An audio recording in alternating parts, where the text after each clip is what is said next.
ചെപ്പോക്കിലെ കാണികളെ സാക്ഷിയാക്കി പഞ്ചാബ് കിങ്സ് നടത്തിയ പോരാട്ടം ചെന്നൈ സൂപ്പർ കിങ്സിനെ അക്ഷരാർത്ഥത്തിൽ ഞെട്ടിച്ചു കളഞ്ഞു. 210 റൺസ് എന്ന വിജയലക്ഷ്യം പിന്തുടർന്ന പഞ്ചാബിന് വേണ്ടി ഓപ്പണർ പ്രിയാൻഷ് ആര്യ നൽകിയ വെടിക്കെട്ട് തുടക്കമാണ് 11 പന്തിൽ 39 റൺസ് എന്ന ഇന്നിംഗ്സിന് വേഗത നൽകിയത്. മധ്യ ഓവറുകളിൽ കൃത്യമായ ഇടവേളകളിൽ റൺസ് കണ്ടെത്തിയ ക്യാപ്റ്റൻ ശ്രേയസ് അയ്യർ ടീമിനെ സുരക്ഷിതമായ നിലയിലേക്ക് എത്തിച്ചു.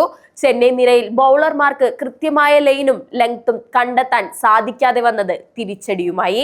അവസാന ഓവറുകളിൽ ശശാങ്ക് സിംഗും മാർക്കസും ചേർന്ന് പഞ്ചാബിന്റെ വിജയം ഉറപ്പിക്കുകയായിരുന്നു.